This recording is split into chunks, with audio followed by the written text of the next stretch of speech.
इस सचिन के ऊपर जो एलिगेशन लगा वो ये लगा कि सचिन ने एक पाकिस्तानी लड़की सीमा गुलाम हैदर को बिना अनुमति के भारत की, और ये सचिन के बेल ऑर्डर हैं जो कि सचिन की जमानत हुई थी, सर्टिफाइड कॉपी है, आप देख सकते हैं। तो नेत्रपाल की जो जमानत थी वो 6/7/2023 को एप्लीकेशन के अंदर कहीं भी नेत्रपाल ने ये नहीं कहा। एक एफिडेविट कोर्ट में फाइल किया और ये बेल एप्लीकेशन लगाई जिसके अंदर बिल्कुल भी इस बात को नहीं बताएगा कि भाई हमने इसकी मेरे बेटे से सीमा की शादी हो चुकी है या क्या मामला है। तो जाहिर हो गया है इनके खुद के दस्तावेजों से कि सीमा हैदर सचिन की कोई वाइफ नहीं है और वो आज तक गुलाम हैदर की वाइफ है। कहीं भी सचिन ने ये नहीं कहा कि ये मेरी पत्नी है और मैंने नेपाल में इससे शादी कर ली थी और जिसकी वजह से मैंने इसको भारत में एंट्री करवाई। ये बिल्कुल भी नहीं, ना एफिडेविट में कही गई ये बात और ना ये बेल एप्लीकेशन में कही गई और ना ये बेल के अंदर जो जज साहब ने ऑर्डर किया इसके अंदर लिखा गया कि एक पाकिस्तानी लड़की को मैंने भारत में एंट्री करवा दी और इसलिए मुझे इसमें पकड़ा गया। कहीं भी इसको अपनी पत्नी करार नहीं देता ये सचिन भी और उसका फादर भी अपने बेटे की पत्नी करार नहीं देता है। तो सचिन द्वारा भी जो कोर्ट में डॉक्यूमेंट दिए गए उससे क्लियर हो गया है कि सीमा हैदर जो है वो आज तक अभी तक कानून की नजरों में गुलाम हैदर की वाइफ है और सचिन मीना जो है इसका इलीगल फ्रेंड है जो कि इलीगल रिलेशन में कानून की नजरों में इसके साथ रह रहा है। अब मैं एक साथ साथ और खुलासा करता चलूं आपको कि भाई कहते हैं कि हमने धर्मांतरण कर लिया, अपने धर्म को परिवर्तन कर लिया और हम सीमा कहती है कि मैं मुसलमान से और अच्छाई की तरफ ले जाते हैं। हमारी माएं बहनें सनातन धर्म में है वो हमेशा पतिव्रता रहती है और एक पति के रहते हुए कभी भी दूसरे की अपनी मांग में दूसरे के नाम का सिंदूर नहीं लगाती जब तक उसके पति की मृत्यु ना हो जाए या उससे तलाक ना हो जाए और वो दूसरी शादी ना कर ले। तो कानून क्या कहता है? कानून उत्तर प्रदेश में लेके आए हैं धर्मांतरण के मामले में जिसका नाम है उत्तर प्रदेश गैर कानूनी धर्म परिवर्तन निषेध अधिनियम 2021। महिलाओं का धर्म परिवर्तन किया जाता है तो उसको 10 साल की कैद होगी। जबरदस्ती किया जाए, ब्रेन वॉश करके किया जाए, गुमराह करके किया जाए, प्रलोभन देके किया जाए या उसको डरा धमका के या हालात में उसको मजबूर करके किया जाए तो उसको 10 साल की कैद और 3 से 10 साल तक कैद और 50,000 रुपए जुर्माना। अगर नाबालिग बच्चों का कोई धर्मांतरण करता है, उसका धर्म परिवर्तन करता है तो 10 साल की कैद। अब आप कहेंगे कि भाई इसमें क्या क्या सेक्शन लगेगी, अगर कोई धर्मांतरण करता है क्या क्या सेक्शन लगेगी? तो इसमें आईपीसी की सेक्शन 504, 506 आईपीसी और उत्तर प्रदेश विधि विरुद्ध धर्म परिवर्तन अधिनियम 2020 की धारा 3 और धारा 5 में जो है वो उसके खिलाफ कार्रवाई की जाएगी और धर्मांतरण करवाने वाले व्यक्ति को 15,000 रुपए जुर्माना अलग से जो किया जाएगा और 5 साल तक की कैद।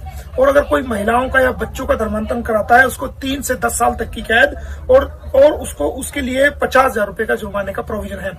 अब ये अधिनियम उत्तर प्रदेश में लागू है। अब बात करते हैं कि भाई हरियाणा के अंदर सीमा को जो पकड़ा गया था वो बल्लभगढ़ से पकड़ा गया था और जब इसको पकड़ा गया था तो बच्चे सीमा से रिकवरी हुए थे। अब हरियाणा में विधि विरुद्ध धर्म परिवर्तन निवारण अधिनियम 2022 क्या कहता है? हरियाणा सरकार ने भी एक कानून बनाया जिसका नाम है हरियाणा विधि विरुद्ध धर्म परिवर्तन निवारण अधिनियम 2022। ये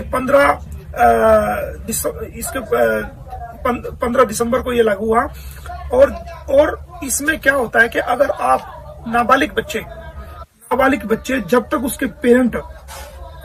उसके पेरेंट दोनों पेरेंट यानी कि माँ भी और बाप भी कंसेंट नहीं दे सकते तो उनका धर्म परिवर्तन किसी भी सूरत में नहीं किया जा सकता। अब सीमा कहती है जी मैंने तो धर्म परिवर्तन कर दिया। उसके नियम क्या है धर्म परिवर्तन करने के? उसके नियम ये हैं कि आप अगर कोई भी भारत का नागरिक अगर धर्म परिवर्तन करेगा तो 60 दिन पहले अपने इलाके के डीएम को, डीसी को, जो उसके इलाके का डीएम है, एक प्रार्थना पत्र देगा और फॉर्म ए उसको देगा। ए में वो खुद डिक्लेरेशन करेगा उसको और फॉर्म बी उसमें डिक्लेरेशन करेगा कि मैंने ये धर्म परिवर्तन कर लिया है और उसके 15 दिन के अंदर अंदर जो डीएम साहब है वो उसके नोटिस पर ए फॉर्म पर बी फॉर्म पर के अंदर एक जो है ना पब्लिकेशन कराएंगे, एक घोषणा कराएंगे कि भाई इस व्यक्ति ने धर्म परिवर्तन के लिए आवेदन किया है। अगर किसी व्यक्ति को ऐतराज हो तो वो आगे 30 दिन के अंदर अंदर मिले। कोई एप्लीकेशन, कोई कानूनी प्रक्रिया सीमा द्वारा नहीं अपनाई गई है और जब ये धर्म परिवर्तन जो लागू होता है वो उस व्यक्ति पर लागू होता है जो कि वीजा लेके भारत में आए। जो इलीगल एंट्री करे वो तो कानूनी रूप से भी धर्म परिवर्तन भी नहीं कर सकता। और नाबालिग बच्चों को तो उसके बायोलॉजिकल फादर के बगैर किसी सूरत में भी धर्म परिवर्तन नहीं किया जा सकता। मामले में सबसे पहली एफआईआर जो है वो एसडीएम नगर थाना फरीदाबाद में 8 जून 2022 को हुई थी, जिसके अंदर 3 साल से 10 साल तक का प्रोविजन है। इस हरियाणा में ये दर्ज हुई थी। और उत्तर प्रदेश के अंदर उत्तर प्रदेश के अंदर जो धर्म परिवर्तन के मामलों में एफआईआर हुई 2 साल के अंदर, मैं आपको बता दूं 427 एफआईआर दर्ज हो चुकी है और 833 गिरफ्तारियां हुई हैं जिन लोगों ने नाजायज रूप से धर्म परिवर्तन की कोशिश की थी। तो मेरा कहने का तात्पर्य यह है कि आज आपके सामने बात रखी कि नेत्रपाल ने भी अपने एफिडेविट में बेल एप्लीकेशन में सीमा को अपने बेटे की बहू नहीं माना है और ये कहा है कि भाई मैं इसका पैरोकार हूं और मैं ये उसको अपनी बेटे की बहू नहीं माना। अपने एफिडेविट में या किसी भी डॉक्यूमेंट में जो कोर्ट में जमा है आज तक उसको अपनी बीवी नहीं माना है। और जो धर्म परिवर्तन का मामला उसमें किसी प्रकार की भी कानूनी प्रक्रिया को नहीं अपनाया गया है। मेरा आपके सामने बयान देने का मकसद ये है कि आपको सही कानूनी जानकारी मिले। और इतने टाइम से जो भारत के लोगों को बल्कि पूरी दुनिया के लोगों को गुमराह किया जा रहा था, सीमा द्वारा जो गुमराह किया जा रहा था, सचिन द्वारा, नेत्रपाल द्वारा और उनके भाई द्वारा जो गुमराह किया जा रहा था, उससे देश जो है वो देख रहा था कि क्या हो रहा है। अब जो कानूनी बातें हैं, जो अवेलेबल रिकॉर्ड है, कोर्ट का रिकॉर्ड है, उसके मुताबिक सारी चीजें आपके सामने आ गई हैं और ये अब आप फैसला करोगे कि सीमा गुलाम हैदर की वाइफ है या नहीं है, इनका धर्म परिवर्तन हुआ है नहीं हुआ है। कानून की नजर में इनका कोई धर्म परिवर्तन नहीं हुआ और ये आज तक भी पाकिस्तान की मुस्लिम समाज की रहने वाली एक महिला है और ये सब सारा आडंबर किया जा रहा है। भारत के लोगों को गुमराह करने के लिए ये सारा आडंबर किया जा रहा है। मैं जो है इस सचिन के ऊपर जो एलिगेशन लगा वो ये लगा कि सचिन ने एक पाकिस्तानी लड़की सीमा गुलाम हैदर को बिना अनुमति के भारत की, और ये सचिन के बेल ऑर्डर हैं जो कि सचिन की जमानत हुई थी, सर्टिफाइड कॉपी है, आप देख सकते हैं। तो नेत्रपाल की जो जमानत थी वो 6/7/2023 को एप्लीकेशन के अंदर कहीं भी नेत्रपाल ने ये नहीं कहा।